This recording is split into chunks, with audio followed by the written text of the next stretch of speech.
Nobody has to know anything. Welcome to another edition of ThursDIAZ. Beto, Duran, Joel Diaz, Roberto Diaz, and you guys. Thank you guys so much for joining us every single week. We had the anniversary party, and then we decided that we needed to take a break, just like Tono. Tono took a break. We decided to do that too. Yeah, so we are back. We're going to catch up. Talk about everything. It's the first one after our anniversary party. Thanks to El Cuñado jumping in, Chris Madrid, Daniel Ochoa, Victor Granillo, and for everybody who got their stickers sent to the house. I sent you guys a bunch. Did you guys get your stickers? Oh, yeah. A lot of people got them. Okay. Yeah. I saw on social media a lot of posts about them. Well, Roberto, I sent some to your house.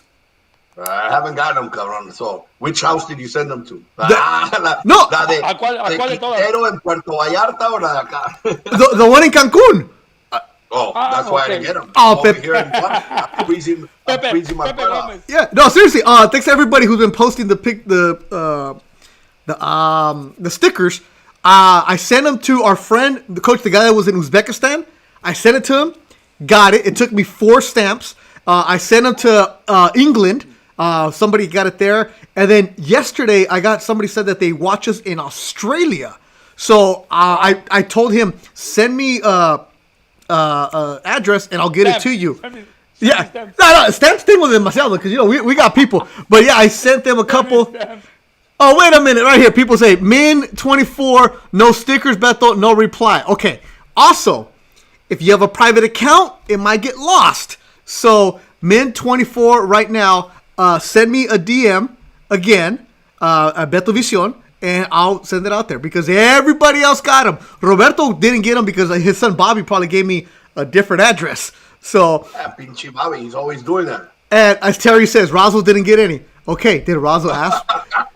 But did Razo ask for any? Se le olvidó. Razo has a thing about olvidándose, and I think se le olvidó. Exactly. So, hey, coach. excuse me. Hey, I'm gonna back up Razo. He don't need to ask. I'm sorry. Well, then, coach, then you send him some stickers that you got. I will. As soon as you send them to me, I'll forward them to him. No, wait, coach. I sent you a bunch. Where? To your house. Another Diaz. Another Diaz didn't get it. No, wait a minute. Seriously, coach, you didn't get any? See, he's frozen. Roberto, you didn't get any. You froze them. Wait, Roberto, seriously. Wait.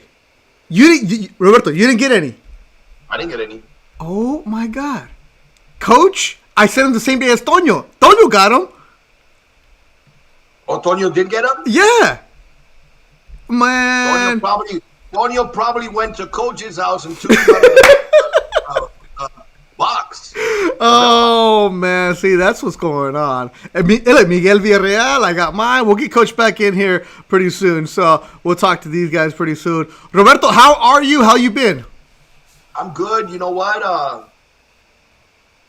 Just ready to get some fights going. I'm watching fights here and there, and knowing that there's some good fights to be made and the big announcements coming soon. I'm excited. We're gonna see some good action upcoming and some of the best fighters out there tangoing, and I'm excited. All right, now what's it called, Roberto? We were supposed to be in El Paso today. What's the latest on Munguia and Texas? What's going on? We're going to move that card. Obviously, unfortunate. I mean, it happens in boxing. The original opponent, Sulecki, was injured sparring, hurt his back. We got a replacement on short notice to fight Munguia, which was not easy. Demetrius Ballard stepped up. But sparring as well. Training, getting ready for Munguia. Hurt his arm. I'm back. There we go. He's back. You got froze because you kept saying you didn't have stickers. So I already learned. Hey, I got my stickers. I think Razo did it. Razo did it from his computer. Yeah, there you go. Coach, he's giving us the update on Munguia and Texas. So Roberto, there's going to be a Munguia rescheduled for Texas. Yes, we're going, and hopefully be announced shortly that June 19th is the new date, and we're basically going to move that whole card unless Obviously, some guys have commitments or can't fight on that date, but the idea is that whole card is moving to June 19th in El Paso, Texas. Same, Don Haskins. Oh, okay. So everything will be the same. I didn't know that. I started tweeting about it. That I was going to work that show. I was going to be there. And then there's a good boxing scene in El Paso. I knew of it. I didn't know it was still alive. The fan-wise, I was getting a lot of people asking me, is it really going to be at UTEP? What's going on? So there was a buzz starting to build, considering that there was nobody from El Paso. And some of the people kept saying, I remember when Oscar fought at the Sun Bowl. It's pretty cool you guys are coming back. The last time Golden Boy was in El Paso, you guys did a Memorial Day show back when we were on the Fox series. So at the military base. So it's pretty cool that they have that going on. All right, hey, Coach, for you, what's going on? For me, I got a fight. Actually got 2 fights May 1st.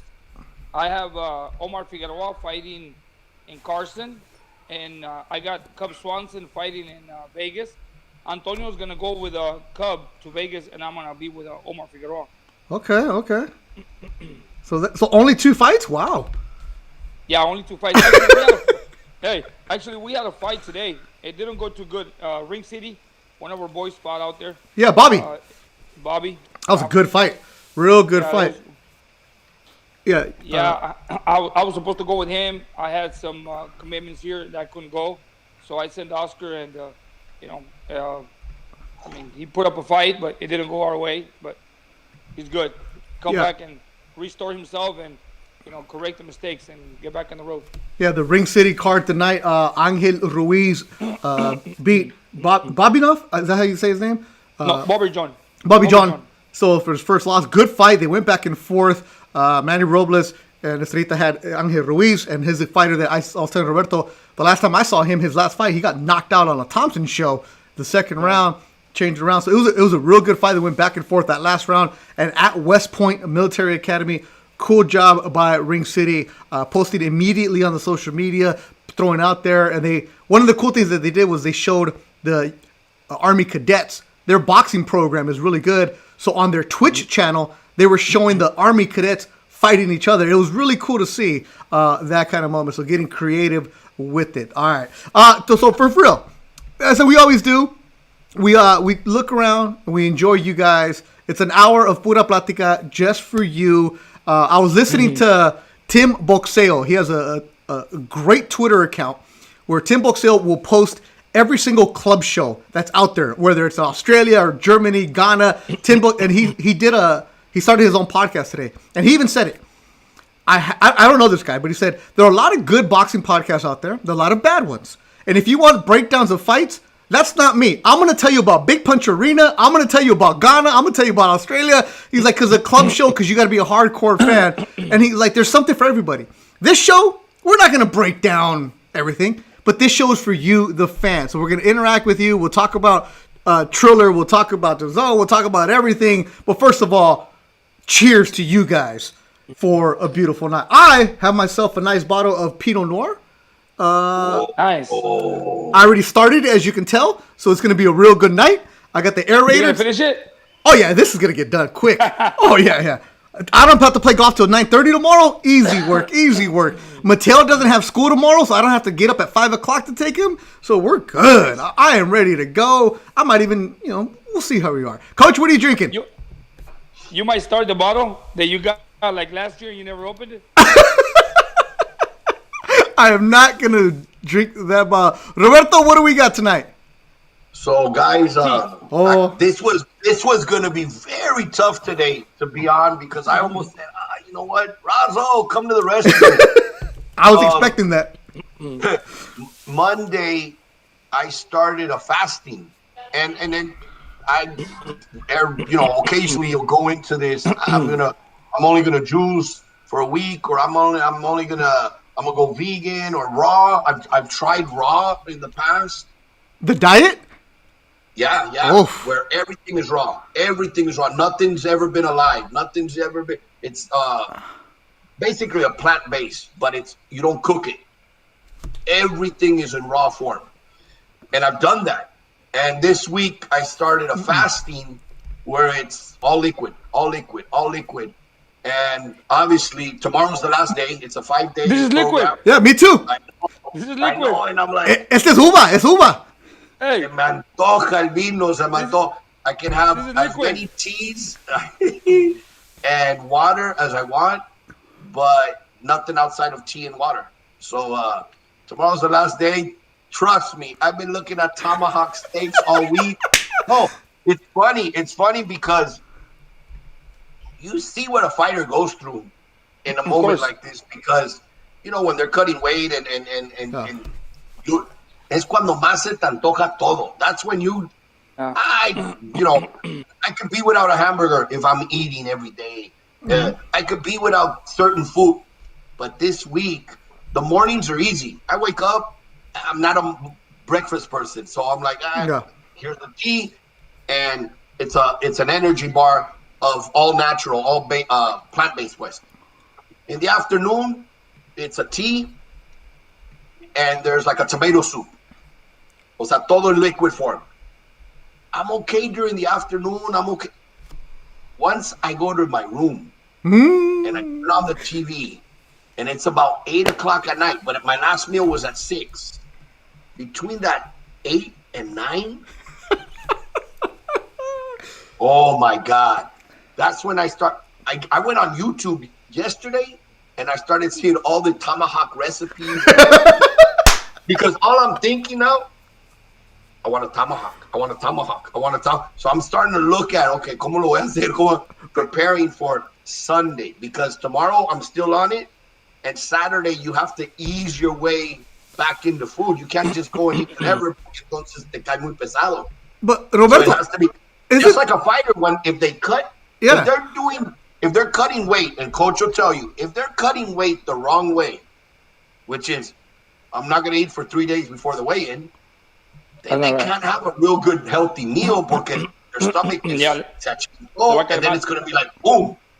If they're cutting weight the right way by eating but working good, then after the weigh-in they can go and eat. Yeah. I was with Barrera and Morales last week. They came into town. They had a meeting with Fox. We had a podcast in the morning with some friends, and we went to lunch. And we were talking, and you could see it's so funny to see them together, and they're going to do the fourth fight, but it's so funny talking together. And we were having lunch, and Marco goes, "Hey, Roberto, dile a Eric, no me cree." In the third fight, before the third fight,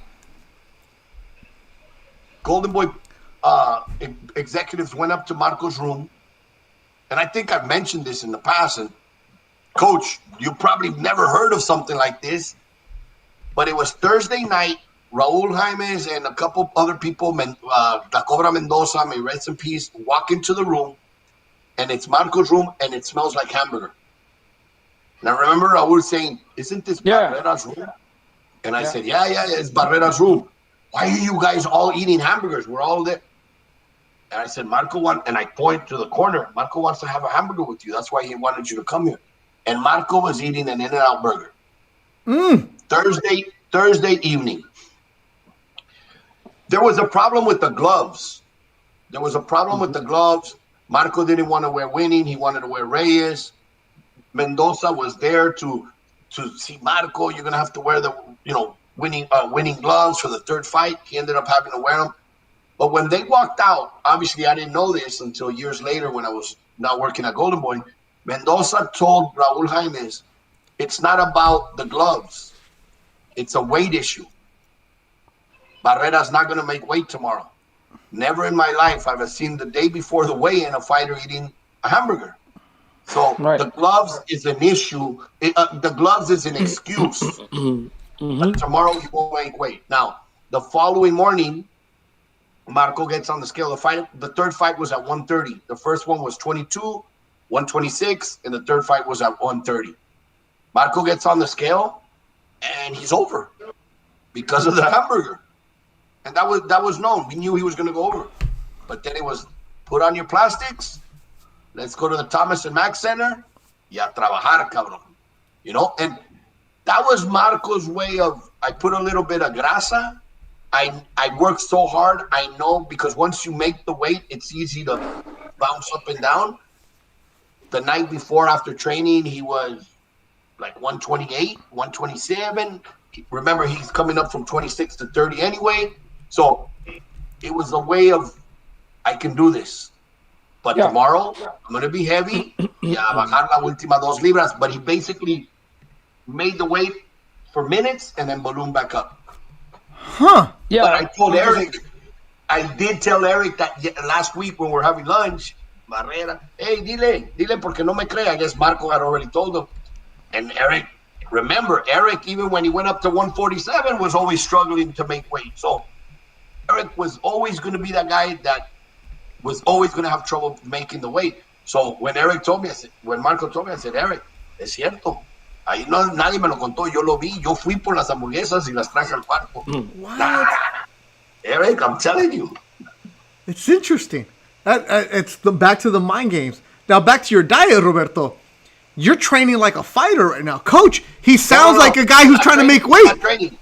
No, well, you're suffering. ¿Pa qué sufres? Like when fighters tell me, hey, you look a little fat, I tell them, I don't get paid to make weight. You do. That's your fault. Like, I didn't sign up for that. I went to college. No, there's no need for this. Like, but coach, doesn't it sound like Roberto was going to have trouble on Sunday because está sufriendo, and all of a sudden, I tomahawk, and that's too much, no? Yeah, he's playing mental games like a tomahawk. Pero look at the levels, ¿no? Él, ahorita que tiene hambre y le llega el punto de las 8 a las 9, he's thinking about tomahawks. I tried that one time y a mí se me antojaban unos palitos, unos frijolitos. I mean, look at the levels. I mean, organic, coach, organic. What? El piso se ve parejo, pero hay niveles, I'm telling you. Fíjate, Es que me estoy yendo a lo. Ahorita extreme, bro. Yesterday they ordered ramen and fried rice. Y yo estaba con mi té caliente, and I'm like, you know what? I'm going to my room. Me fui como niño encabronado al cuarto, and I just turned on TV, and I was just like, and that's at the time when I start craving everything. Because here, Bobby's eating, Carla's eating, everybody's eating whatever they want. I'm like, oh, come on, support. If you're going to eat, don't eat in front of me. No. And coach, go ahead. But you see how it is? He's telling us a story like, hey, estoy haciendo un detox, estoy comiendo nothing but raw, green. Yo también, puro detox. Digo, okay, no problem. Pero dice, cuando me da hambre y mi mente me empieza a dominar, man, I think about tomahawk. Yo a veces también trato de hacer una dieta y cuando me da hambre y quiero comer, se me antojan unos frijolitos, chorizo con huevo, something like that, right? And this is what happened, watch. I don't know if I ever told this story. I go to Cancun with Joseph Aguirre for a fight. Joseph Aguirre tiene un chef, really nice guy, se llama Chef Miguel Bautista. He works at Escaret over there. He's a chef. Brilliant. This guy, I'm telling you, he's 50 years old and he looks like he's 18 years old. But he told me, when I got there, he's giving me, I didn't want it, pero I'm courteous. I listened to the guy. And he said, Coach, tiene que comer bien, saludable. Así le digo, sí, plant-based. Todo lo que me dan de comer me como. Le digo, no, pero así no es, Coach. Porque el papá de Joseph me quería llevar a comer tacos de birria. Y él me dice, Coach, vamos a hacer una cosa, déjeme, yo le preparo algo. Todo lo que hace él has nothing to do with animals, okay? Yep. Él me puede hacer una hamburguesa, pero has nothing to do, con animales. Y luego me dice, Coach, you have to eat this, you have to eat. Un día en la mañana, para el pesaje de Joseph, me dice, le voy a hacer un licuado de cacao. Tiene plátano, cacao. Ok, me lo trajo y todo el día no me dio hambre, Roberto. Entonces dije, ok, le voy a hacer caso. Me dice, Coach, cuando tomas los omegas, es como mucha gente dice, las omegas vienen así, están en el mar. No vayas arriba del mar ni a medio, hasta abajo. Ok, pues, he's explaining to me. Y me hace un mapa. Luego me dice, Coach, greens, todo el tiempo tus greens. Ok, está bien. So, ahí andábamos y todo, y ahí me la llevé. Los días que estuve en Cancún comiendo puros greens. Me acuerdo que íbamos al restaurante y pedíamos de comer, y él pedía un guacamole con tortillas de maíz. Y él comía tacos y decía, pues dame también a mí uno. Un pinche molcajete de guacamole con tortillas de maíz. Ya me dice, la tortilla de maíz, pues es esto, el guacamole es esto, que pues no eran tacos de carne asada, camarón, eran tacos de guacamole, así. ¿Sabes cómo se acabó la pelea, Roberto? El chef no estaba. Después de la pelea fuimos a comer tacos de birria y dije, pinche chef, que no venga, ¿no? Hey, así quedó, ¿no? You said, So, bye. dije yo, ¿dónde el chef, no? So, y entonces, the next day, volé yo de Cancún a Dallas. Y traía un hambre, Roberto, porque tenía días, pues, que comiendo puros greens. Y cuando llego, toca la casualidad que el chef me llama y me hace FaceTime. Y me dice, hey, coach, nomás llamándote para ver cómo andas. Ando bien, chef, aquí andamos. Le dije, aquí llegué a comer algo. Y me dice, coach, you got your greens? Y acabamos de ordenar una hamburguesa que así una hamburguesa. And Roberto, and I'm pointing the camera away from the burger. Y luego me dice, coach, you got your greens? Le digo, yes, sir. Y luego me dice, let me see. Y dije, ok, y le pongo la pinche cámara a la hamburguesa y le dije, look, I got my greens and my reds inside the burger. My greens and my reds. Yeah, I got my greens and my reds in the burger. I have tomato, I got lettuce. That was it. Todo. You're set. And Roberto, real quick, I just got my friend Joe watching it said, hey, make sure to show Roberto my dinner from last night. Here it is. Oh, Gente mala. I love that. One more day. No. Hey, but don't you have that caja china? Yeah, so I used it for the first time. I think it was 3 weeks ago. Had a little barbecue here at the house, the family, and it's been frustrating because I haven't used it. And I saw Marcos Caballero in Puerto Rico. He worked with the Diaz brothers, and he's always told me because he doesn't have the caja china, but he has something very similar, and he's got lechones and this and that. So he told me, Robert, while you get the cochino, while you get the little lechoncito, try some ribs there. I said, same concept. So I'm like, okay. So I tried a big rack of ribs. I put them in there. Big difference. Yeah? Big difference. And so now I'm just, obviously when it gets warm, I'll invite you guys over so we can do the little cochinito there, lechoncito on the caja china. Yeah, I'll bring the stickers that never showed up. That will be right there. No, the reason I know that you have that caja china, Martin Moreno, the comedian, he and his son Hooter were talking about it, and Martin traveled the world with Fluffy Iglesias, and he was saying that they're watching Bobby's Instagram, and Hooter likes to barbecue, and he's like, they were talking about how they want to do a pig, but they don't want to dig the hole, right? And then they're like, out of nowhere, Bobby in his backyard, he has a caja china, and so Bobby is telling these guys how to do it, and I'm listening to that podcast, like, yo, and I'm like, wait, since when does Bobby know how to do any of this stuff? Bobby's just recording it. And they think just record. Yeah, so Bobby's recording it. These guys think that Bobby's actually doing it. And Bobby's like, oh, it's una caja china. You could do this. You could order from here. We have the Argentinian style. Like, Bobby's telling them all kinds of stuff. He's taking credit for everything you're doing. That's I remember that day he did come up and I was doing the ribs there. It was like 3 weeks ago, and he was recording, so he probably came from there. Oh, yeah. He posted on his Instagram. Bobby is fantastic with all your stuff. He has a great pool. You guys are talking about a caja china. Yo tengo un amigo en Fresno. His name is Nono. He's a tractor doctor. This guy tiene un... Wait. Hold on. You just said a lot right there, coach. His name is Nono, but his name is Ruben. His name is Ruben. They call him Nono. I like Nono. He's a tractor doctor. He fixes any tractor, and he's like, right. But él tiene un tambo mexicano, not a caja china. Forget about caja china. He tiene un tambo mexicano. He got a five one of those 50 liter barrels or 50-gallon barrels. So he removed the top. He put a little vent, and he put some steaks across. Y cuelga los pinches pollos y le echa leña adentro y salen bien buenos. I'm telling you, I've seen it happen. And he's supposed to make me one. Yeah. What? He has one at home, and he makes like the oil barrels. The mechanic, no, the oil? Roberto. It's a barrel. A barrel. He customized the lid with like a little vent to get out, and then he made holes across. Y pone como unas varillas y pone los pollos, carne, anything. Wow. Pero abajo pone la leña abajo y deja que se queme todo y que se haga brasa. And then so it's smoking. Yeah. Pero it's not direct flame.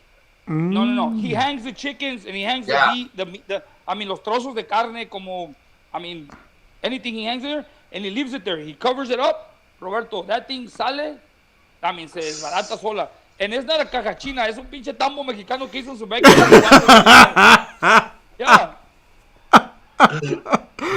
Oh, man, all kinds of stuff. Only on ThursDIAZ. You thought you were talking about boxing? No. Tenemos tu dieta. Tenemos caja china. We got everything. Mexican smoker. We got Dr. No. We got everything you need right now. It's all possible. But also, update. Our good friend Jeremiah, he in his little tuxedo, he said he's going to make us a brand new intro. Because, we had Jeremiah making the intro, all that good stuff, all that. We have that. But he said he's going to take care of us to get us a new intro. He's going to show what's up. So he's going to get one together, all that. So we'll be all right. So, but where am I at? Right now? I'm trying to find something here. I got, as Tono wants me to show something. Tono, I don't know what I did with it. Don't listen to Tono. Tono's drunk right now. Oh, no. Oh, man. I want to see it. No. I don't know where it's at. Well, we'll figure it out. Tono doesn't know what he's doing. Well, we don't need Tono for this anyways. We don't need Tono for this show. Hey, block him for today. Please. But yeah. Oh, yeah. Okay, now I know what you're talking about, Tono. All right, here we go. Let's see. Is that possible? Now, Coach, what happened? With what? Tono. Here we go with Tono. What happened here? I don't know what Tono's talking about.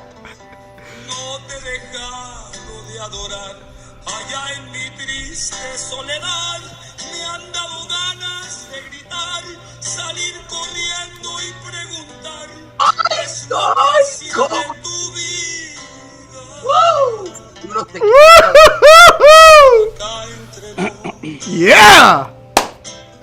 Fucking Tono.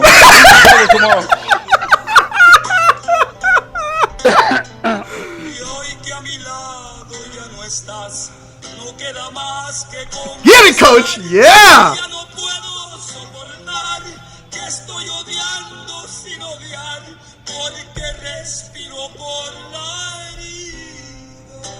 Pinche Tono. What happened, Coach? What was going on? I think I must have been drunk. I don't remember. Yeah. Nah, you were in the zone, Coach. What was that? Who was that? Oh, that's bullying. That's bullying. That is bullying. I told you, you're fired. Right here. Marco Favela, who hurt the coach? Open the 1942. But so what was that? What happened is, I have a friend in the valley. His name is Nacho Bustillos. He's a singer. Nacho Bustillos has a podcast, but he invited me to his podcast on Tuesday. I think it was Tuesday. He's here. He's local. Really nice guy. I know him for many years. Actually, he's from Chihuahua. He's been to a lot of Oscar Duarte's fights. He was in Chihuahua with us. Remember, Roberto? He sang for Duarte at one of the fights or something, no? Yeah, him. Yeah. So he has his own podcast, but he has his podcast in a studio. And then we were there just hanging out. Let's sing a song together. I said, no, Nacho. He goes, come on, Coach, let's do it. And actually, we were there, and he goes, come on. So he started, and he goes, let's do it together. So we were singing together, and all of a sudden he just stepped back, and he let me handle it myself. Yeah, but, Coach, we got to play that again. Hopefully YouTube doesn't kick us off, but look at that.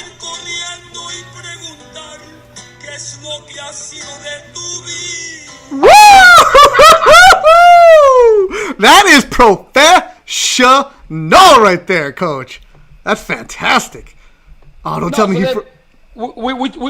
had to do. We were gonna do a podcast for 1 hour. We had to do a podcast for 1 hour, and then, we went over there was such great stories. He wanted to let the people know here in town how I started, and he wanted to know what motivated me to do what I'm doing from the beginning. So he wanted to listen to my story, what got me to do what I'm doing now. So as we started, and he goes, okay, so the podcast is over. He goes, hey, we already went over 30 minutes. It was supposed to be 1 hour. And then after that, we were there, And he goes, Coach, I want you to sing a song by yourself. I go, nah, Yeah. that's it. So, and he just recorded a song in the studio. So I said, okay, let's do it. I had 4 beers in my system. And then he tells me, Coach, look, relax. He says, you want to sing? We can record it. Just forget that we're here. Pretend you're in the bathroom. Okay, vámonos pues. Prende el agua y dame el jabón. Vámonos. Coach, a year ago, it was just, oh, come on the podcast. I want to hear your story. And next thing you know, we got a whole show with the audience, people getting mad if we don't do it, and stickers. So I think you have another podcast. You just started another show. And that's awesome, though. That's awesome. That's awesome. No, that was That's just, awesome. this guy's into music. Yeah. His podcast is about music, so he brings musicians, and he has a really good show every week. But it's all with musicians. And the reason why he brought me in, because I'm local. We've been friends for a long time. He loves boxing. He's been with Oscar Duarte for many years. He sponsors Oscar Duarte here in local. Oh, yeah. I know who it is now. I know who you're talking about. Okay. His name is Nacho Bustillos. He owns a car dealer here, and he provides Oscar with a car whenever he's here. He always like, hey, here, take a car and go whatever. And that's why he always mentions my name. He wanted to bring me in the show. I'm not into the music, but like he says, Coach, he's not a singer. He's not into the music, but he loves music, and that's how it started. I love music. I wake up in the morning, and the first thing I do is turn on my music, and music is my motivation. There's the music motivates me than a cup of coffee. I see, and here's the thing though. Tono sends me the link the other day. I think it was Tuesday. Was Tono there? Was Tono there? No, he's not there, pero sabe de todo lo que está pasando, right? ¿Cómo se enteró Tono? Yeah. So Tono sends me. Tono está conectado con el gordo y la flaca. Se me hace The TMZ, the T stands for Tono. So there it is. Yeah. Now Tono sends me the link, and he's like, check this out. And he's sending me, and I'm like, Tono, I don't have Facebook, so I can't go on there. And I was like, Facebook is para los chismosos. He's like, yeah, that's me, right? So he's all about it. Then he sends me pictures of what the studio looks like. He's like, check this out. I'm like, are you trying to make me feel bad? This guy has a fancy studio. I got una cortina right here, una sábana, right? Like I'm like, oh. That's why you have a cortina now, to make it look like a studio. Exactly. I'm stepping it up right here. I even bought a steamer so the arrugas are gone, right? So we're good to go. And then he sends me the video of it. I'm like, wow. I was like, there it is right there. So we're gonna finish the song before YouTube kicks us off. One more time. Look at that. Woo. Pinche Toño. No te he dejado de adorar. Allá en mi triste soledad me han dado ganas de salir corriendo y preguntar qué es lo que ha sido de tu vida. Woo! Yeah, gotta get rid of it. I'll tell you what, Beto. That was awesome. That was awesome. Pinchy YouTubers and step in the ring and put on gloves. Why can't Coach pick off the mitts and get on the mic? Chinga. Coach, that's true. Más chingón que Jake Paul y Logan Paul. Hey, thank you, Roberto. Hay sentimiento.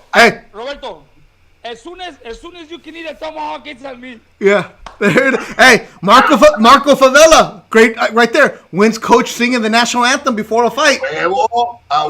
Hey, if the next big party, Coach, you and Lorenzo out here at the house, duo. Ya está. Hey, and it'll be on Triller. There you go. No, but Coach, right there, right, Mexicanos al grito, right there. Oh man, that'll be good. All right, let's go. That's pretty cool. Now, since you bring that up, Roberto, about the YouTubers, did you watch that show? No. It wasn't a fight. I called it a show on purpose. You didn't watch it at all. So you didn't watch Riga's program. Okay. I haven't watched the first two, and look, cada quien su rollo. They like it. Look, no, I have no issues with it. But I guess I'm too old-fashioned, too much gray, old school. I like traditional boxing, and I want to keep traditional boxing. Look, It's doing great. I'm hearing the numbers are phenomenal. Yep.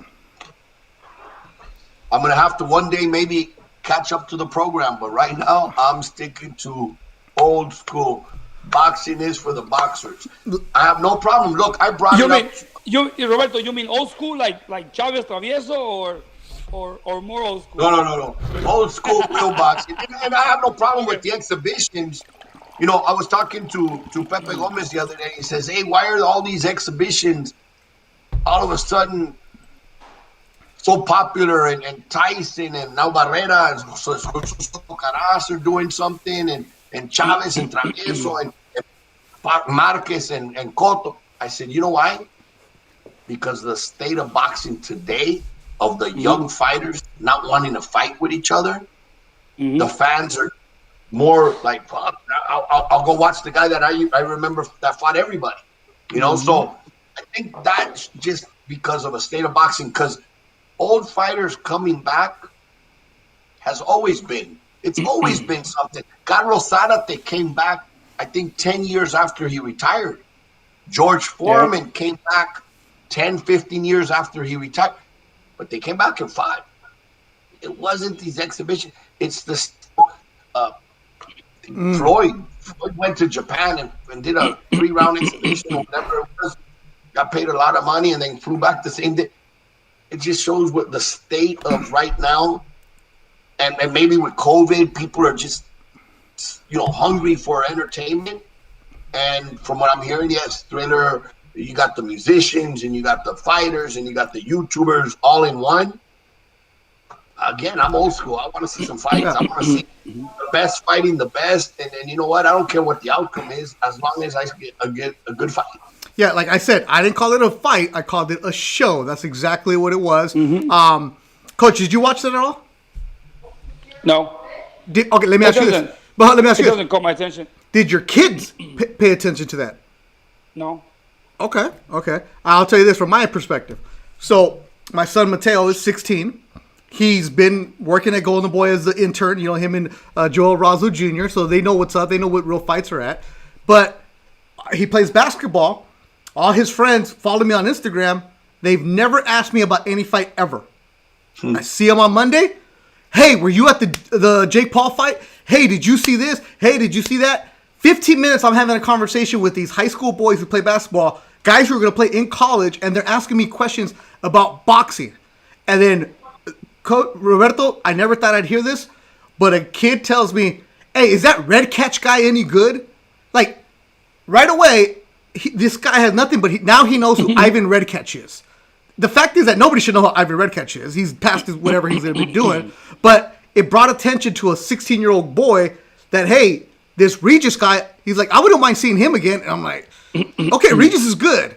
But if you can, this is what's going on. You're getting new kids that have eyeballs. Is it traditional boxing? No. Can it put somebody out there to get some new attention? Yeah. But what I feel the problem is just me as a dad of teenagers who see stuff.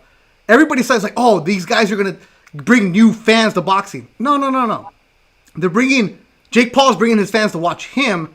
But those kids are not going to say, let me go watch Virgil Ortiz. Let me go do this. They're not capturing that fan. And what I think boxing needs to do right now is somehow find a way to feel the people who are there and somehow grab. If you can grab 10% of those people, you have the next generation. But I agree with you 100%, Roberto. If you put up a fight that, say, Ryan against Devin Haney, against Linani, all those guys that are, those 4 young kids you put them together. Heck, you put Earl Spence and Crawford together, that's going to get everybody's attention to be like, oh, fuck, this is what we got to do. That's where we got to be.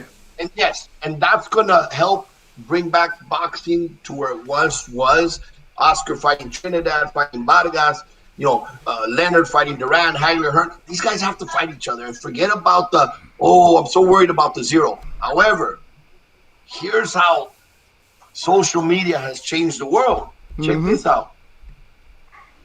You get Errol Spence and Terrence Crawford to fight. They finally agreed to fight. They will not do the numbers that this kid did. Yeah, because the guy has the following. This kid did. He has the following.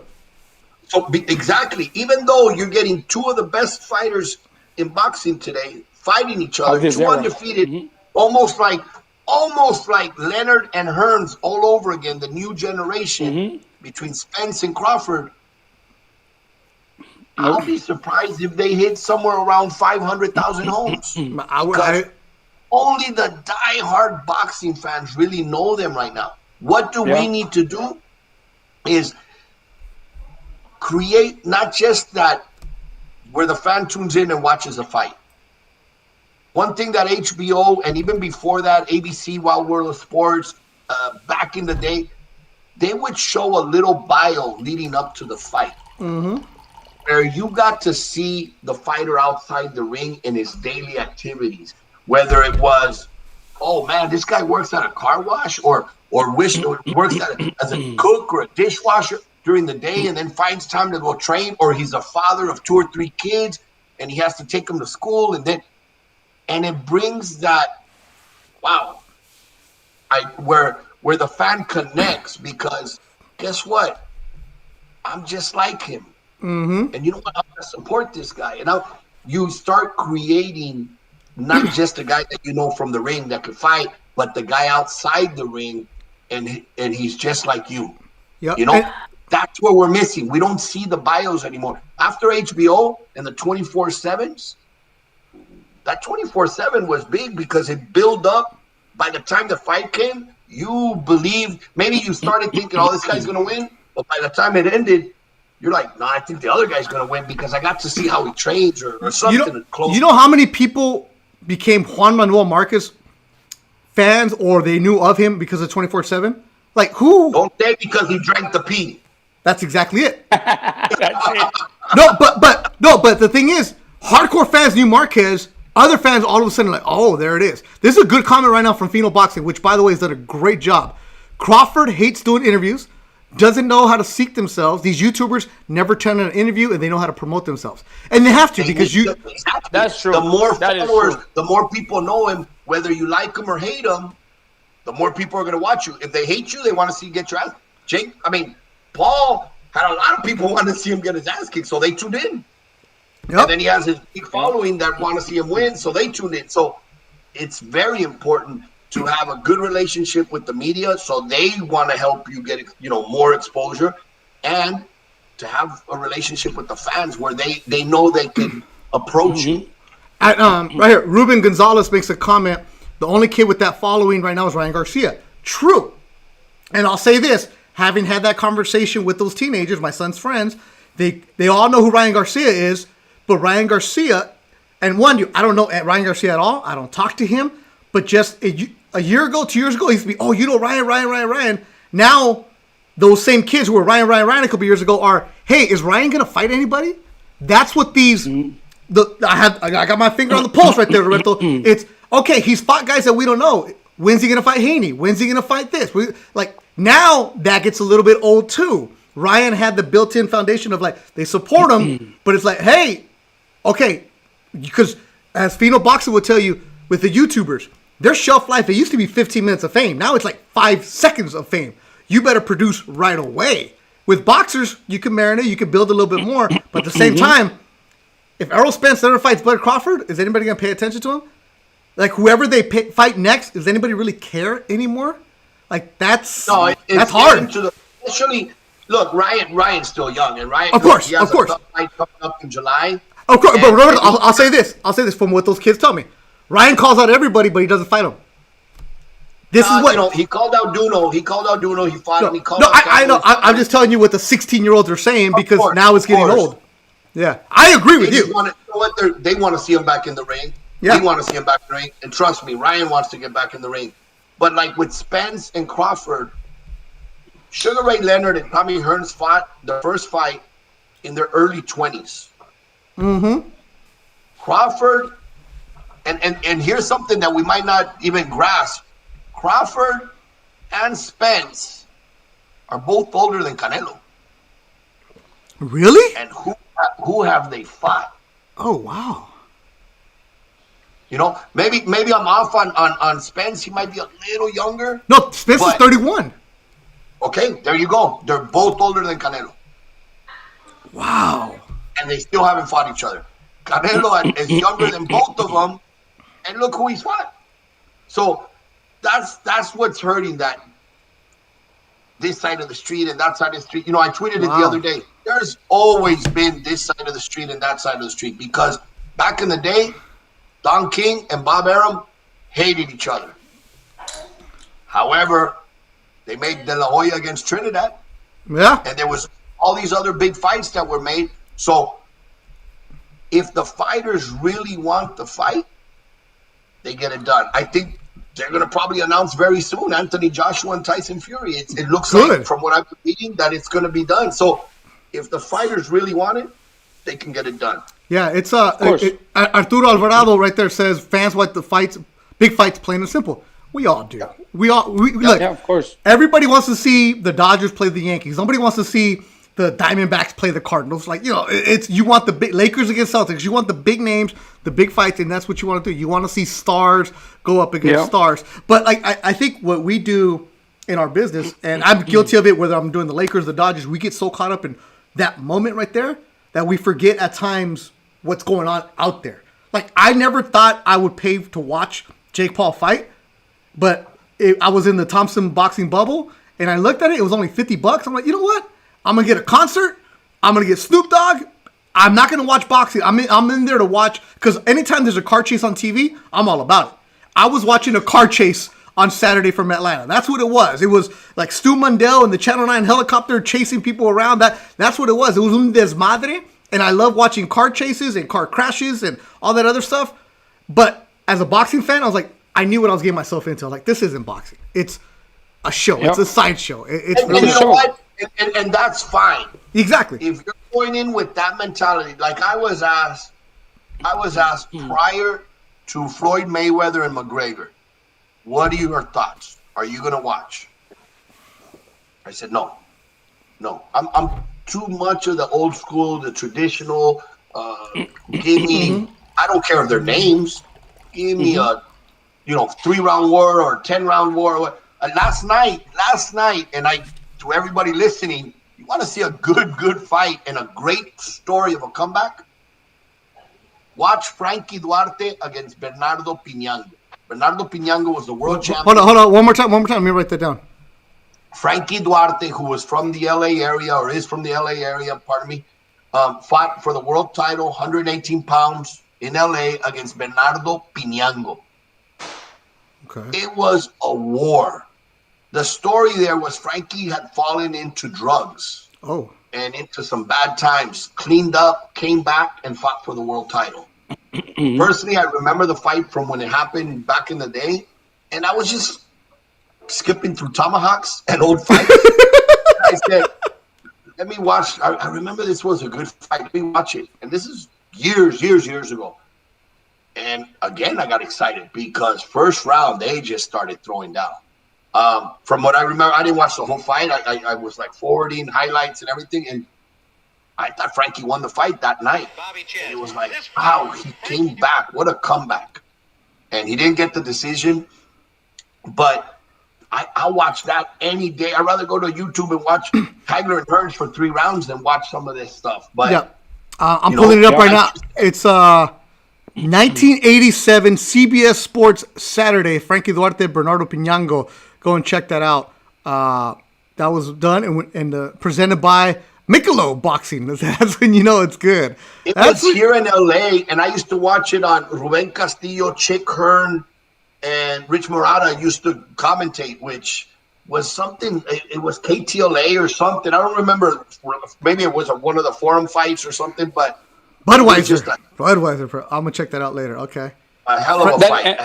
And that is true. What Roberto says. I myself, personally, instead of watching something like that, I'll go back and I'll watch Castillo and Corrales, something like that. Again, I'll replay it. I'll watch Travieso Arce, what's his name, the kid from Arizona. Carvajal? Carvajal, yeah. Miguel Carvajal. Michael Carvajal. Michael Carvajal. I'll watch fights like that. I'll watch those fights. I'll go back and watch those fights instead of watching this shows nowadays, honestly. Yeah, no, like I said, I watched it. Look, if I wouldn't have been in the Thompson bubble, if I could have been escaped, I'm not watching that. I'm not, because I'm just going to get the clip. But I had to be in my room. So I'm like, why not? And Miguel Villarreal, what do you want us to say? Really, Miguel? Come on. That's true. That's Come on. I'm over here drinking a bottle of wine hosting a podcast, and you want me to say something? Calmado, mijo, calmado. It's easy to take shots at low-hanging fruit. What are you going to do? You're better than that. Give me my stickers back. Anyways. All right, Tono Diaz. Tono, I want you to dial in right now. A special appearance from Tono Diaz. You have 3 minutes to fix your hair, get your lights right, and come on the show. All right, 3-minute countdown, Tono. If you come in at 4 minutes, I'm not going to allow you in. So let's see. He bullied me today. Hey, he bullied me today, so I don't want to see him. Tomorrow he's fired. Oh man, you really? Oh, coach, wait. Hey, another thing. You know the guy Ruben Gonzalez? Yeah. That guy is the guy I told you. That's Nono. Oh, that's Nono. He's here. Yeah. Oh, Nono brings up a good point. Solo Boxeo, which I had a good conversation because for Thompson we used Lupe Contreras, and I gave him a ride to the venue the other day, and I was asking him about Solo Boxeo. And it was him, Bernardo Suna, and Ricardo Celis. He's like, we were all over Texas in towns that you never heard of. He's like, he goes, sometimes they were in ranchos. It might have well been somebody's backyard for where they're at. And those Solo Boxeo fights were good. That's exactly what I'm talking about. You're talking about, Roberto. I do the same thing. What? I pull them up and let's go. You bring up a good point. Solo Boxeo. You know why it was successful? And I talked to Bernardo last week when Barrera Morales was here, because he was there interviewing with Doug Fisher, Barrera Morales, on the podcast. Solo Boxeo, as a network, spread their dates with every promoter. They didn't work with one promoter. They worked for with real? several promoters. I didn't know that. Yeah, they gave dates to several promoters. Now, what does that do? As a promoter A, I'm going to put on a show. The following week, promoter B has the date. Guess what? He wants to get a better rating than I do. He wants to put on a better performance than I do. So he's going to put on his best. Then the following week, promoter C gets it. Promoter D. So you're always trying to put your best because you want to keep a level, that's right there. You don't want to look, damn, I had the worst card. And you're going to have it. It's going to, you're not going to hit every time. So you're going to be like, okay, the following time I get a date, I got to put something stronger. I got to put something better. Yeah, absolutely. I didn't know that's how they work. You have one that gives it all to just one spot. Sooner or later, they can only have so many good. But then the drought comes, and it gets tougher to week after week. So it's better to have it spread. I love the competition. It worked. Yeah, you do. Other networks in Televisa in Mexico. And it's happened. HBO, remember HBO was working with a different promoter. Here's, you get a date. But once it's only one, I got it locked in. It's okay. Ya te pongo at the first. Maybe they'll give you the top, and then at the end, it's like ya tengo el contrato. So interesting. Fino Boxing says competition makes you better. You know what makes you better? When Tono Diaz jumps onto the show. Look at this guy right here. Eres un bully, Toño. Eres un bully. Llegó la chusma. Yo no, ese es mi gallo. Toño. How you doing? Oh, how do you have the beautiful lights set up already? Like, you already got the camera. You're in 3D. I didn't even tell you. I didn't even tell you were coming on the show. I didn't tell you. Dude.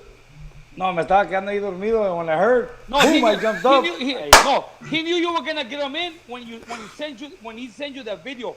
That's why he sent you the video of me. No, get him back in the show. No, actually that video was sent right after you finished recording it. I don't want to. I don't want to see you at the gym tomorrow. Yo se lo mandé, dije, no, se lo mandé, and I told you, Beto, didn't I text you and told you, dude? He's singing at other people's podcasts, but he doesn't sing at yours. Yeah. Okay. That's exactly what I said. Look, comienza a cantar. Comienza. Look, no, this is what I'm going to tell you right now. Tomorrow, watch.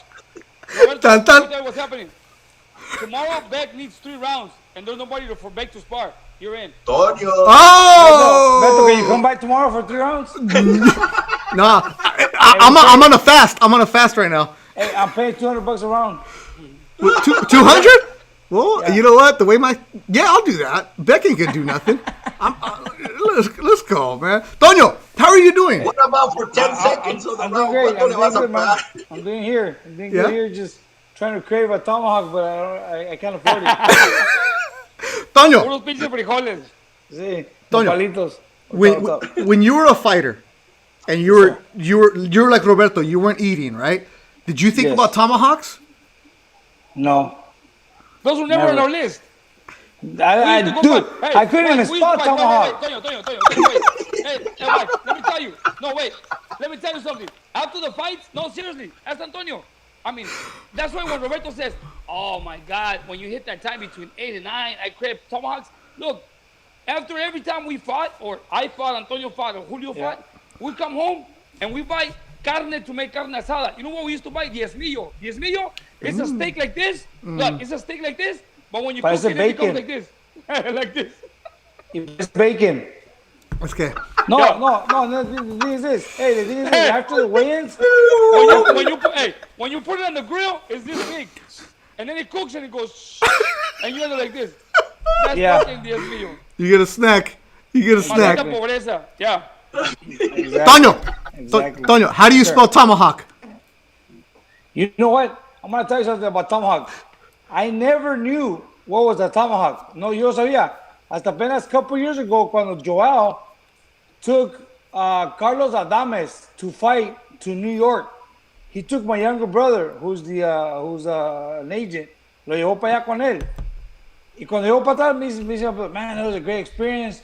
Yo me dije, Joel, man, we went to this restaurant, we got a tomahawk. I go, what's a tomahawk? Me quedé bien ignorante, like, what's a tomahawk? Yo nomás sé que un T-bone steak, un ribeye, Un filet. Un filet mignon, you know? So like, me dice, un tomahawk. I'm like, come again? Un tomahawk. ¿Qué es eso? Oh, es una carne. So he started explaining to me. Yeah, I look it up. Y veo un pedazo de carne así, with the big old bone like this. I'm like, God damn. Con Oh, ese, man, hey, it was con awesome. ese- It was the best con ese tomahawk I've comimos ever had. I todos go, tonight. oh yeah, me too. No, because they became popular. Parece de Flintstones. De Pedro With Picapiedra. with that tomahawk tonight, and I'm telling you the story. We went to the restaurant, right? And we're like, this guy wants to go eat at this restaurant. We go there. And when we see the prices, oh, here we go again. Oh. Hey, no, honestly. And when we got to the restaurant, we saw the prices on the menu, and they're like, no way. So this guy wanted a tomahawk. I go, okay. So they bring you, the tomahawk before they cook it. And me dice el chef, oh, we gotta present it to you. I go, hey, how you doing? My name is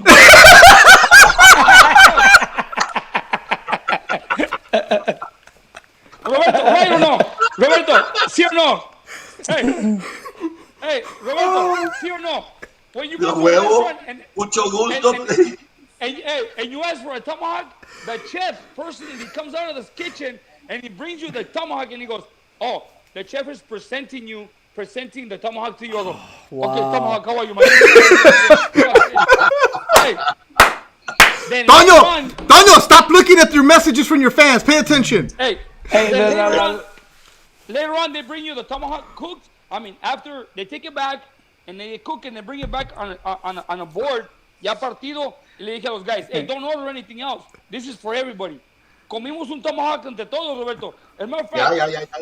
it was so good que yo me quería comer hasta el pinche hueso, pero estaba muy grande, ¿no? Es que es el ribeye. Es el ribeye.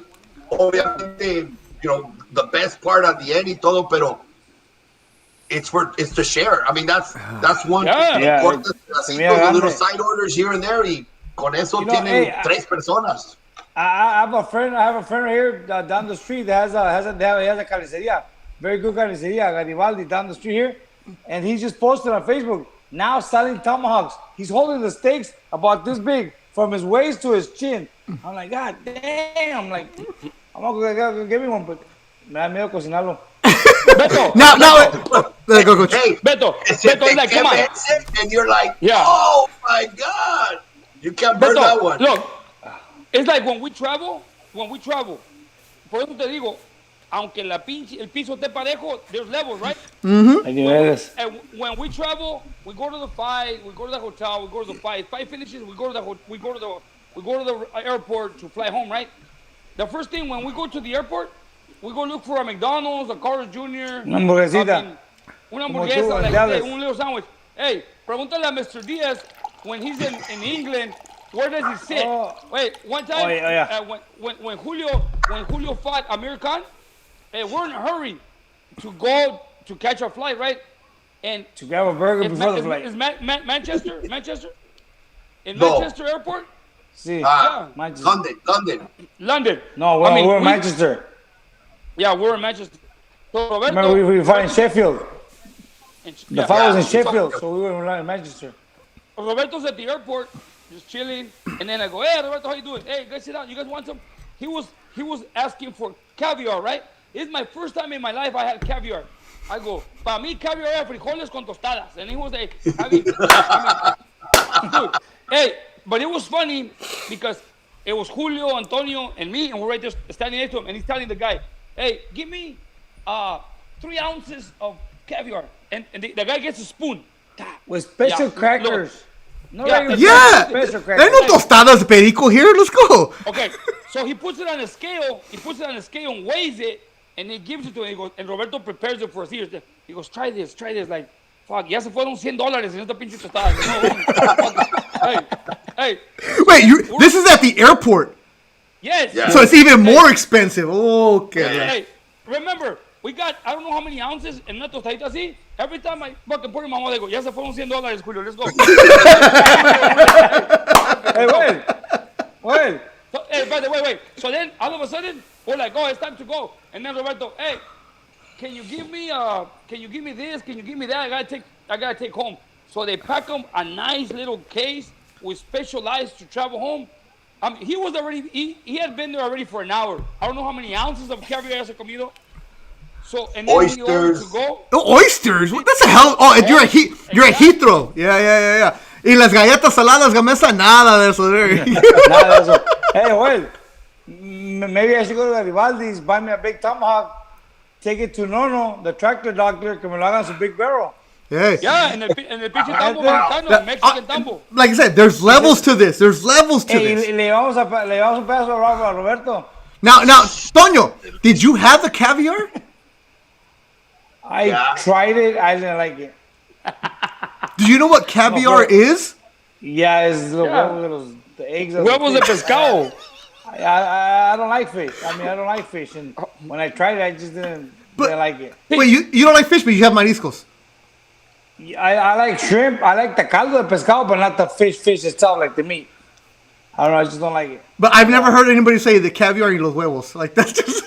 Yeah, son eggs. Es la hueva del pescado. Yeah. Yeah, but Bueno, sí, la hueva de cuando, pescado. cuando voy al canal a pescar, saco un pinche pescado del canal y le saco a ver si tiene hueva, digo, a ver si tiene caviar, pero no tienen, Roberto. No, es que, No. que no son especiales, son del canal. Come on, dude. Now, Roberto, how did you become so fancy? No, I mean, look, I was raised, no joke. No. Almost every day as a teenager, my favorite lunch was the can of menudo. Oh, wow. Of, All that Juanita. sodium. what's the name? Menudo Juanita. Juanita. Wow. Yeah. That's That all was sodium. every day my lunch. Now I think of it, puta madre, how many preservatives and everything that I have. Yeah. And if Hey, I wasn't eating I have it sometimes. Don't worry. I mean, it was, the quick, heat it up, y ya, tus tortillas, y a darle. It does the job, Or yeah. burritos de carne asada. In San Francisco, and no joke, no disrespect to LA, San Diego, all the best burritos are from San Yep. Francisco. Yes, they are. 100%. The best burritos are right there in the Mission District in San In the Francisco. Mission District, exactly. They've won awards up there.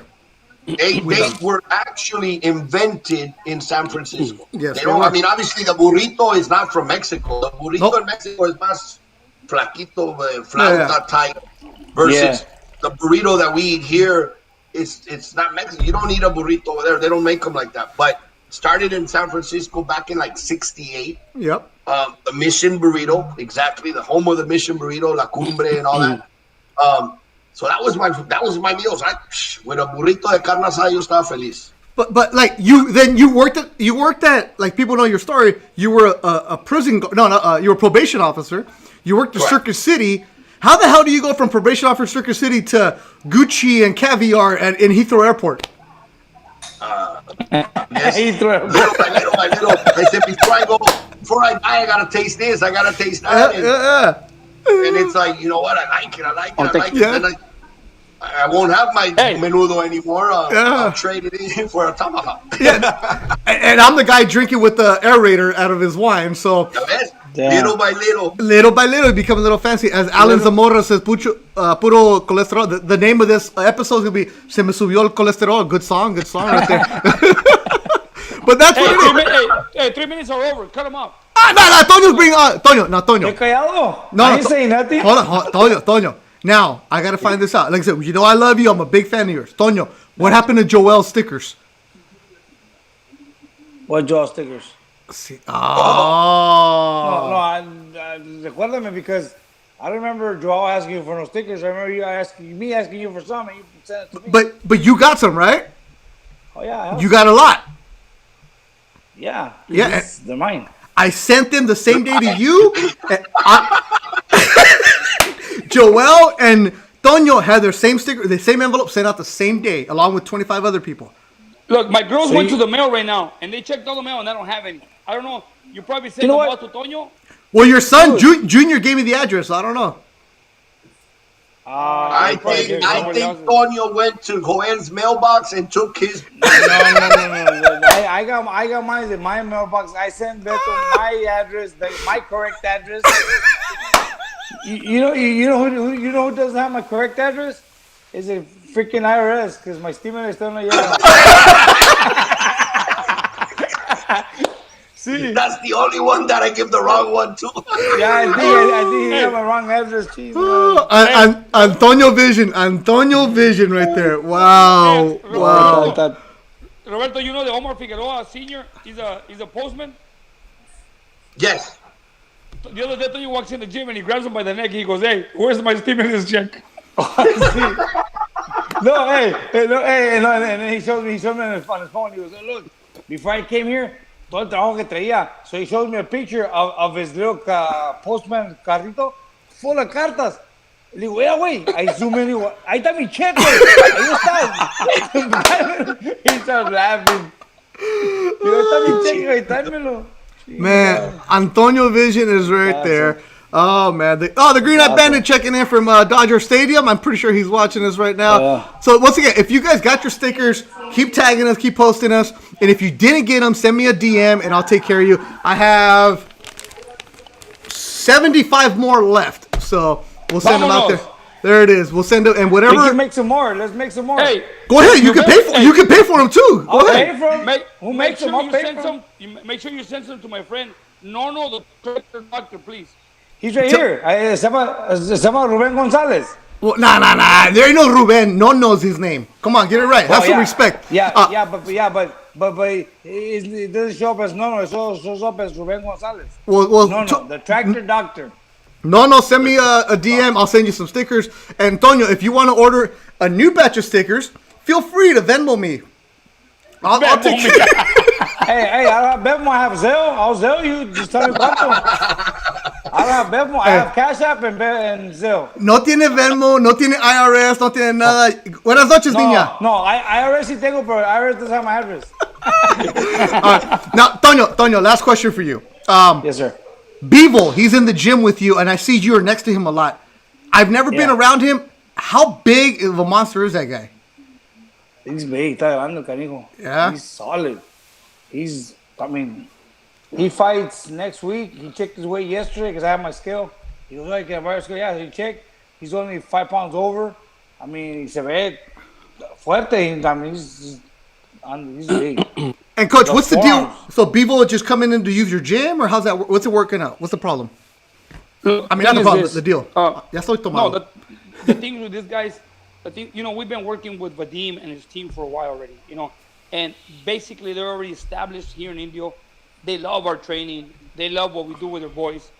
So, Bevo has been training up in the LA area, and it's so congested over there. They always complain about the traffic, getting to the gym. They live 5 miles away from the gym, and it takes them an hour to get to the gym. So at one point, he says, "You know what? I'm thinking about bringing people down, see if he likes, here he likes Indio." And he just invited them and says, "Hey, for this camp, how about if you train in Indio?" And he brought them down, and he really liked it. And they just wanted them to feel the, the environment here in the Coachella Valley, and he really likes it. So, the purpose of him coming down here was Vadim's idea to bring him to Indio and see what it's like to train here in the desert. And he's happy. He trained. He came with his team. I mean, we're just there to, we let him use the gym and, assist him with whatever we need, whatever he needs. He likes Antonio to wrap his hands, me wrap his hands. And, it's like a little step. He's putting his feet in the water. And he's going to fight May 1st. He's fighting in London. And after that, I'm pretty sure that he'll come back and this will be his home. So he has his own team. He just uses your facilities. Yes. And then he uses Tono for what? Hand wraps. Hand wraps? Now, Tono, here's a good question. Who hits harder? Tono, Beck, or Bevo? I have not felt Bevo's punch. Oh, you haven't done mitts with them or anything like that? We never done mitts with him. Oh, okay. So you guys are just there for system. Watch him work out, wrap his hand. But man, if I have to say who is harder, I would have to say Beck. Still. What? I agree with Tono. And obviously I haven't felt Beck's power, but Beck's comes with the force. Yeah. Ivor's more of that technician. He's not known like a big puncher. He's more of that technician, boxer. And Beck, obviously Beck is an aggressive big puncher, and he knows it. And then he comes in with full torque. So I would have to say Beck without obviously knowing. Now, today we worked. Like today we're working. I did some mitts with them, some light mitts. Today was Thursday, just light work. And then his other guy that's with him, Alec, the interpreter and manager, co-manager. He puts on the body skills just to work a little drills with them, and he tells me, "Hey, just slow." But after they work, he tells me, "Man," he goes, "This guy, I don't know what it is that he seems to be slow, but dude, these punches hurt. I don't know if it's that he's throwing it hard, or it's the impact of the punch, or what. I don't know. It's just Beck tries to work slow, it still hurts. Yeah, the punches still hurt. Yeah, make sure you guys go and Google Beck the Bully and put it on YouTube, and you'll see the punches we're talking about. Now, Roberto, did you send a Romanian heavyweight to Joel? Did I see that? Yes. Oh, yes. Man, Joel's cracking his neck right now. I'll tell you, the feedback. It wasn't easy. I mean, one, he trusted me. Two, I trust Joel, Antonio, and he had his coach from the amateur days. I mean, he's only 2-0, 3-0. Mihai Nistor, known really for a big knockout win in the amateurs over Anthony Joshua. And I said, look, if you really want to get active, I need you to be here in the States. He just had a baby, his family and everything. It was like, he finally decided that's where I know he's serious, and said, okay, I'll go. I said, but I can't have you go and then every fight come back and then fly back. And I need you to stay 2 or 3 fights, then you fly back 2 or 3. And he called me one day and said, I'm ready to go. Who do you recommend? I said, look, because of you need sparring, you're going to need a coach and training and a whole team and where to stay and away. I also like where coach is at in Indio because it's away from the traffic of LA, distractions, and at nighttime, I mean, not much where to go. It's you work, you train, and that's what you're there to do is work. And Mihai Nistor, I'm very happy because after, I think he's been there 2 weeks, coach. Yeah. And he's really happy. Very happy. I saw a post. Lariente called me and said, thank you so much. He's very happy. He's learning things. And that's all you could ask for because a happy fighter is going to work hard learn, and then show it in the ring. So now, let me get this straight. You have Spanish, English, Russian, Uzbeks, Romanians, who also speaks a... Huh? What's the other one? Dagestan. Something Stan. Dagestanian. No, Dagestanian. Dagestanians, Kazakhstans. I got fighters from Kazakhstan, Dagestan, Uzbekistan, Romania. You know, I'm gonna Argentina. Argentina. Yeah. I had Irish, Santo Domingo, Dominican Republic, Spain. I mean, look, Roberto, I was gonna send Nestor back last week. Why? Why? Because I was doing mitts with him, and I know he's crazy because he throws those bombs. And I was doing mitts with him. I was doing mitts with him every day, right? And then he is so hard, Roberto, but he's dangerous because when he throws that hook, he throws it really wide. And I'm like, whoa! I mean, Powerful. I gotta be very careful with this guy. So as I'm doing mitts with him, I mean, I see that right hook, and I felt that right here, and I go, oh shit, okay. So now I'm careful, right? I'm careful with doing mitts with him. So the other day, Oscar Gracia tells me, hey, Joel, can I work with him? I go, yeah, but be careful. So Oscar Gracia tells him to do a combination, and he did it, but Oscar forgot halfway through the combination, and fucking Nestor catches him with a hook on the face. Where did he catch him? The gym. He caught him, but at the same time, he held back. And fucking Oscar's like, okay. So then I go, Nestor, if you don't knock out that guy, he's 100 years old. You gotta go back. Yeah, because Gracia's like, oh man. So this is what Nestor looks like. Is this his Instagram? Yeah, Gracia is like 100 years old. So he caught him with a hook, boom, right here. And Oscar is like this, right? But he didn't go down. But Nestor, like, sort of like, he went 1, 2, and then he rolled. He rolled, and then he went like this. But when he sort of felt he was gonna hit him, he held back. Wow. And Oscar like, oh. So I was like, hey, Nestor. I go, Nestor, come here. I'm going to call your manager, and I'm going to call Roberto, and I'm sending you back. And he says, why, coach? What did I do wrong? I said, if you can't knock out Oscar Gracia. What do you do in the sport? He was laughing. Oh, Dude, man. He busted out laughing like crazy when he told him that. Yeah, there it is. No, but Nestor's a heavyweight. He's pretty good. Romanian.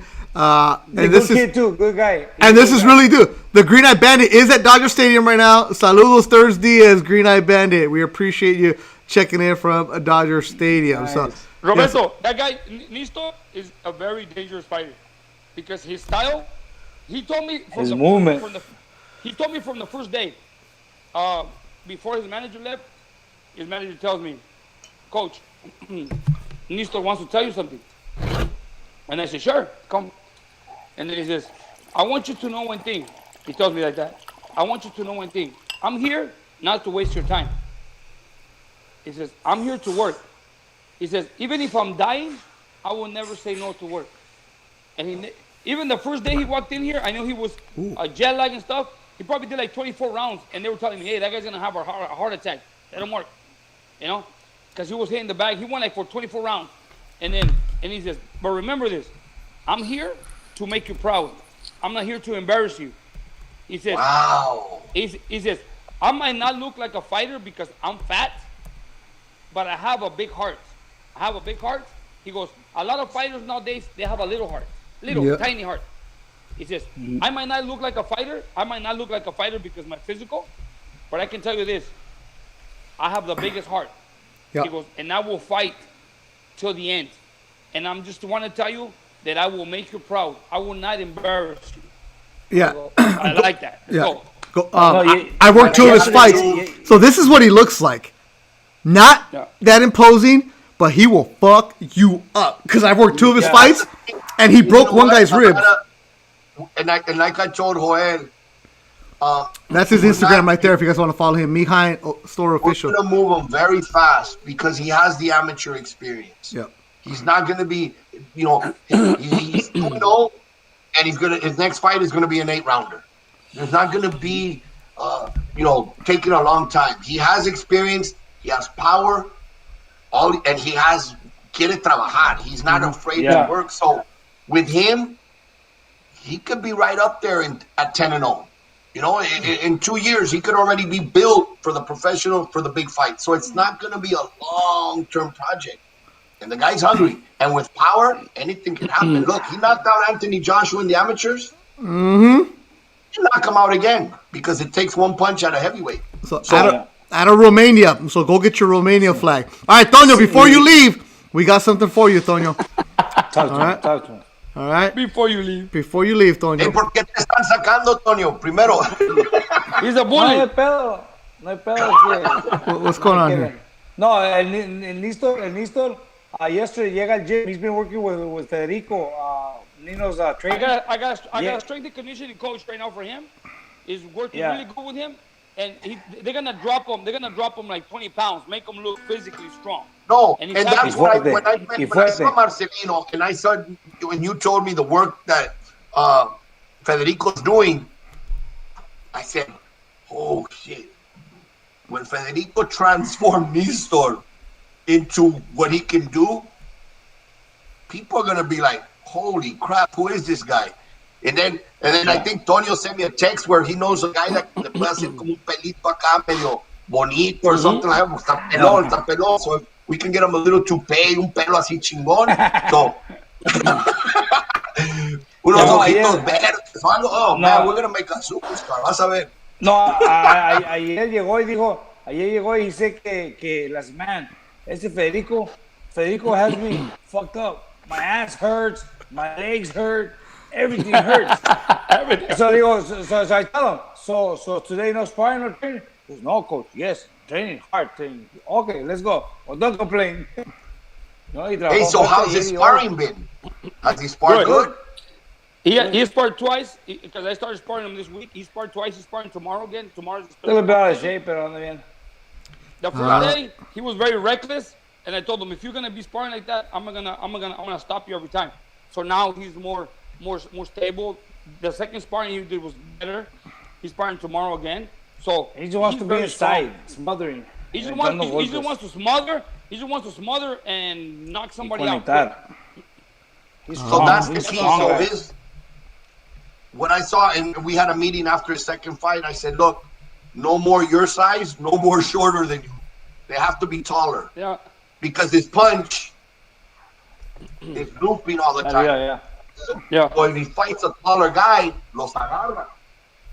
And when he fought, his last fight was in LA, Anaheim. I think it was on the Quigley undercard. Yeah, in Costa Mesa, at the hangar. Costa Mesa. He fought a Mexican kid, gordito, tough, but about his height or shorter. He couldn't do this. And I was like, al cuerpo, cabrón. But the guy was covering up. So he had trouble here.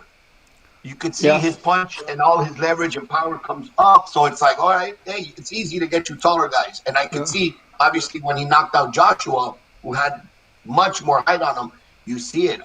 They can watch it on YouTube. He caught Joshua, and Joshua was out. He beat Anthony Joshua. He sure did. Let's see. Roberto sent me this. All right, Toño. One more time before we leave here. Before we leave here, Toño. Ese es mi gallo.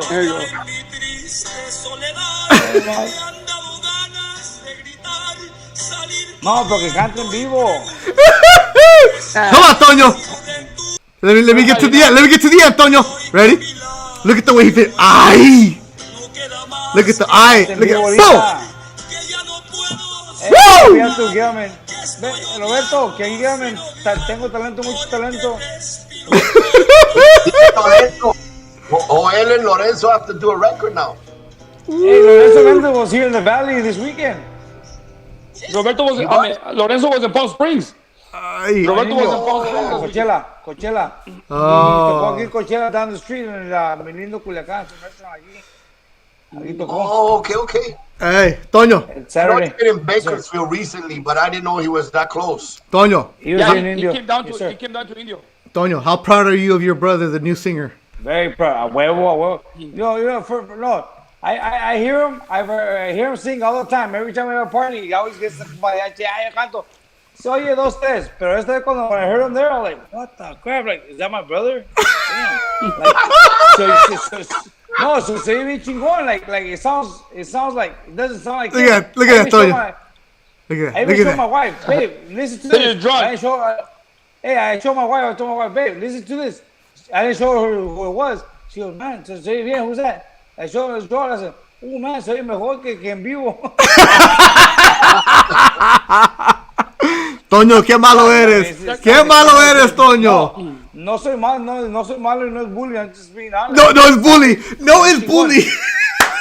No, bullying, what you guys do to me, that's bullying. Hey, Toño, Miguel Villarreal is asking if I'm a 49er fan, so. Ay. Oh, is that Joe Montana? That's Joe Montana? Wow. Joe Montana. Wow. Two things that Toño have in common. Toño and I have in common. The last name, and we're both 49er fans. And we hate the Packers. Yeah. Yeah, we do. Hey, what do you mean hate the Packers? Hey, relax. Don't be talking about the Packers. The Packers are not to do right now. But if you guys want something, hey, I got something. Hey, earlier somebody said, "Hey, coach, are those boxes empty on the back?"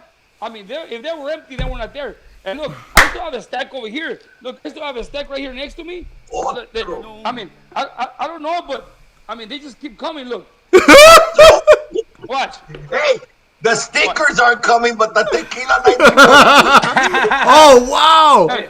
Ay! Okay. Oh, mariachi. Pongan la canción. Ahí está, ponla. Let's go, Beto. Let's go. Sí. I'm trying to find out where it's at. There it is. Échate pipi, pao. Ah, coach's stream. El pipi de pao. Oh, my God. All right, here you go. Roberto, you like it? Está chingón, ahora sí. It's Green Bay Packer colors. Look. Oh! No te quedas, es CV High School. It's our high school color.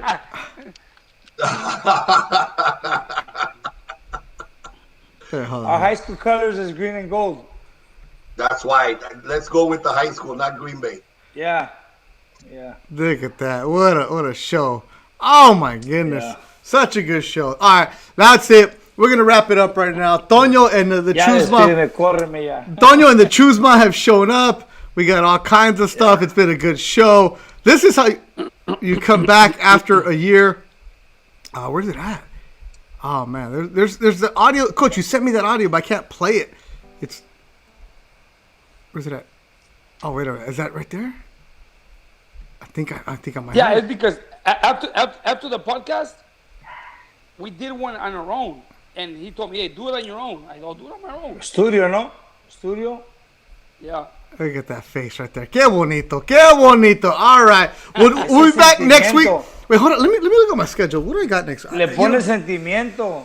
Hold up. Before we leave. Tiene que ser la música. Let's see. Are we doing a show next week? The 29th? If we are, I'll be in Vegas next week. Why? I'll take my iPad. I'll be with Coach Swanson. Wait. You're not part of the show, Toño. I thought Special appearances, Toño. You're not a regular guy. Okay. What you gotta do? I've been in a couple times already in a row, so I was like, maybe I'm part of the show already. So I was like, Toño just became. No, Toño just became the guy. You're like, hey, how did that guy become the one holding the flag? Like, how did he become the guy holding the belt? You don't know where he came from? All of a sudden, he's just there. Yeah, he's just there in a full sweatsuit and everything. Like, Toño's not part of the show. Like, I'm going to take my iPad. Your only fan is Alan Zamora, and he's not there right now. Yeah, It's funny you say that. We're in Vegas one day. We're in Vegas one day, and Pepe Gomez, or maybe even in Mexico, introduces me to a friend of his. Or it was Vegas, one of the big fights. And I'm like, oh, cool, nice to meet you. No joke. The guy says, can I get a credential? I just met him. And I'm like, no, dude, you don't get a credential. But thanks for asking. Okay. Best celebrity says to stop bullying me. Okay. We're in the ring, and the national anthem's going on. And I turn to my left, and Pepe Gomez's friend is in the ring. It's a Canelo fight. I don't remember who he fought, but it's a Canelo fight. And at that point, I'm like, what the? And the guy's right there. He's like, Mexicanos al grito. So I didn't make a scene there because I'm like, okay, you know what? He's already here. We're on camera. I'm not going to. Okay. Later, I asked Pepe, bro, that's how he is. Se mete. Okay. So I'm watching now at home. I'm watching a Manny Pacquiao fight against Floyd Mayweather. Or no, it might have been a later fight. Manny Pacquiao against somebody. I don't remember who it was. It might have been Marquez or something. But it was a fight, one of his last fights.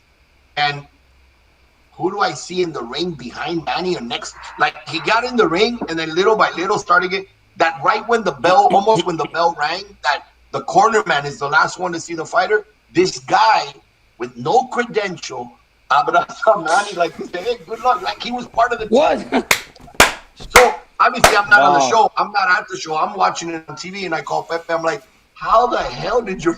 He goes, ya ves, cabrón, se mete. So right now when you said the guy carrying the flag and all of a sudden holding the belt, that's Pepe's friend. That's what I want to do. That's what I want to do. I just want to do a podcast with you guys and be the guy waving the flag for everybody. That's it. That's all I want to do. Just show up.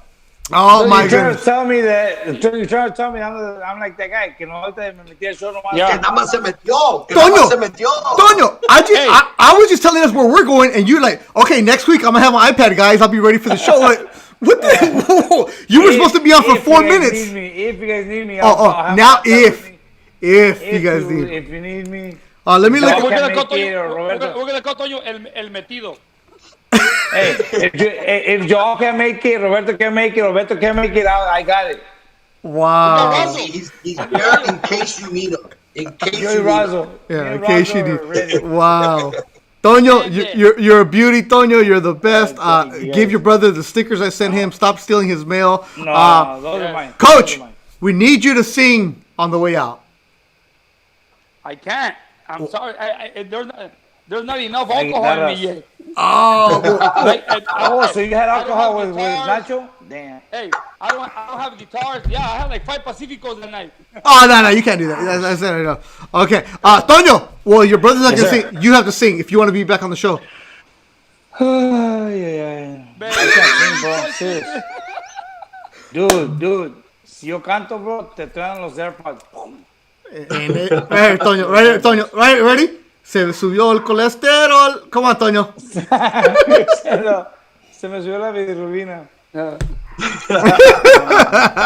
Toño, you fought at Madison Square Garden. How can you be scared of singing on a podcast? Yeah, but fighting and singing is totally different. What's scarier? Singing? I don't know why. Because when it comes to fighting, you're in control. You know what you got. You know what? I got this. You know. But when you're singing, you're like, what? Hey, right here, the best line. Toño's taking a break. You know what? When I found Mosley, when I found Mosley, I was taking a break that 6th round. Y el referee, Arthur Mercante, malinterpretó. Oh, you still remember the name of the referee?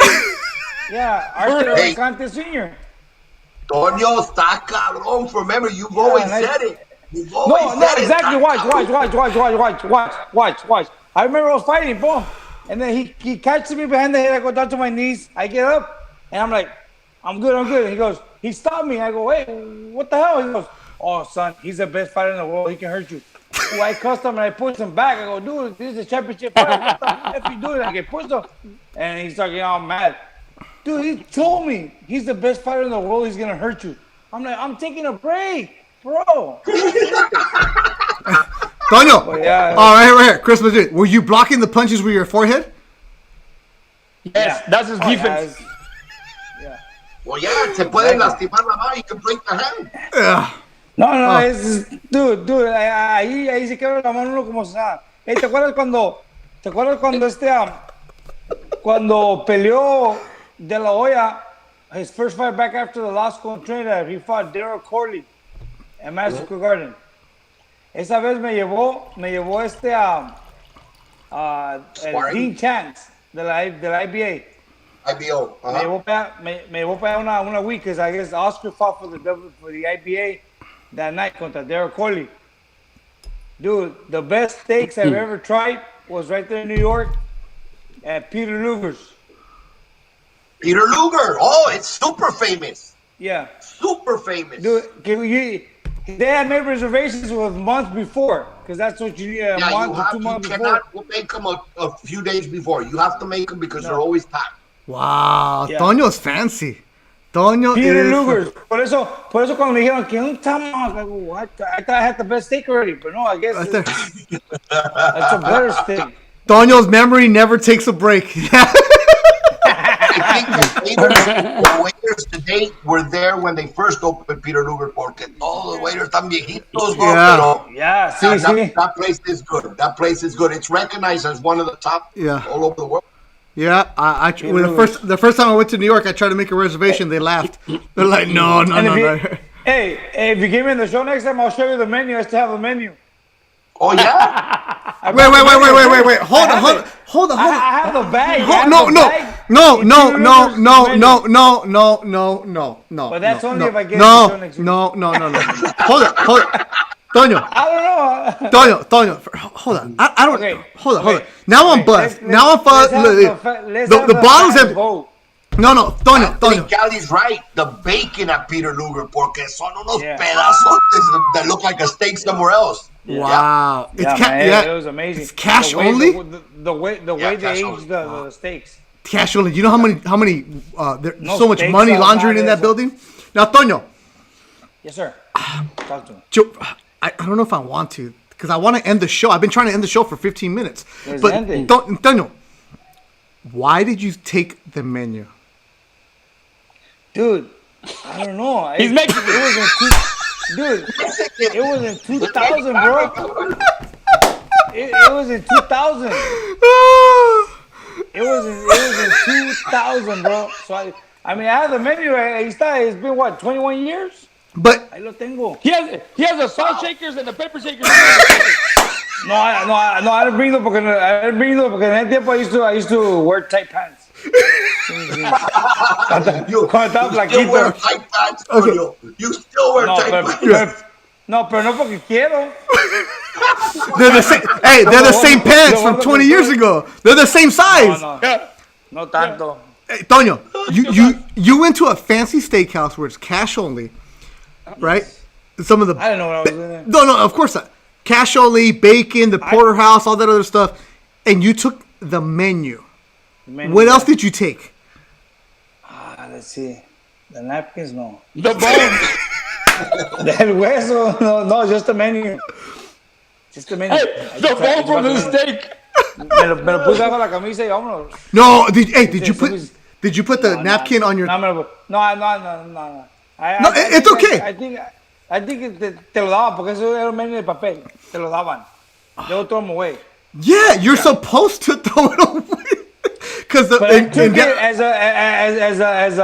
a souvenir de que I was at Peter Luger's. Nobody's gonna believe me until I show you guys. I was at Peter Luger's. Hey, if you don't snap it, it'll happen.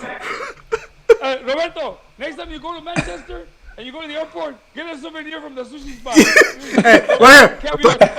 Toño cerró. La charola, me voy a traer la charola. No, los shampoos y jabones no me los llevo. Hey, Toño, ¿te roban los shampoos, jabones? No. Hey, at the Four Seasons? No, I don't. Yes. Yeah. No, I use them there y ahí los dejo. No, que aquí tengo special shampoos que mi wife me compra, you know. My wife's hairstylist me dice, hey, esta vitamina para tu pelo. Ay, cabrón. You are a beautiful person, Toño Diaz. We can't handle you every single week. Don't worry about the iPad next week. Don't worry. Don't worry about the iPad. I'm gonna have it with me just in case anything call. Hey, just in case you guys need me. Toño, Just you in are. case. Because Joel's going to be in Carson. I'll be in Vegas. Oh, Coach, you're going to be in Carson next week? Yeah, but I got my laptop with me. No. You're, Yeah, like I said, yes. Thursday. Wait, they're not doing a bubble anymore. You're going to be at the... I'm Coach. I'm coming to the hotel. We're doing there. All right. Yeah, I'm the mayor of Carson. I'll be in Vegas. And it's not like I'm saying which hotel. There's only one in Carson. Jeez. So we'll be all right. All right. Hey, here we just go. don't forget I'll have my iPad in Vegas, huh? Just don't forget. Write it down.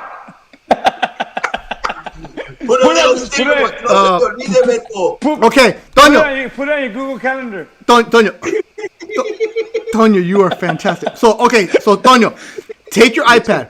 If Carmen Franco, Arturo Alvarado, Miguel Villarreal, Antonio Cali, Alan Zamora, Green Eye Bandit, if none of you are available, Miguel Villarreal, Ruben Gonzalez, Chris Madriz, Sulem, Ruben Polanco, Max Palacios, and Dr. Nono. If none of you are available, then Tono, you're in. What do you mean, wait? What do you mean, what do you mean, Dr. Nono? No. It's Nono the tractor doctor. Let's make it clear. Los dos. He's a doctor of los tractores. He fixes tractors. So if you have one, he got you. He's the doctor of the tractores. Oh, my goodness. Yeah. Roberto, hopefully this show helped you forget about the food and how hungry you are. You know what? It's done a great job. Now at 10, I'm not hungry. It's between 8 and 9 that I have my problems. All right. Now. So we made you forget about it right now. Yeah. Absolutely. Now I'm just Roberto's thinking like about me. breakfast tomorrow. See, Roberto's like me. When I used to fight between the 4th and the 6th, that's when I used to take a break. Between the 4th and the 6th, el problema. Roberto is between 7 and 8. Oh my goodness! It is time to end. It is time to end ThursDIAZ. It's time to end it. The show is over. Let's go. Buenas noches, everybody. Buenas noches. Another edition of ThursDIAZ. We will be back next week. Make sure to rate, review, subscribe on YouTube. Leave the comments on YouTube. Everybody go on YouTube. If you're a Tono fan, on YouTube page, Beto Duran, say more Tono, Tono Vision, Tono Chusma, El Mayor de Tono, Tomahawk Shake, all that other stuff. Here's Coach Diaz finishing up the show. Woo! Beto! Let's bring another one. Ese sentimiento. Woo! Good night, everybody. Thanks for watching ThursDIAZ.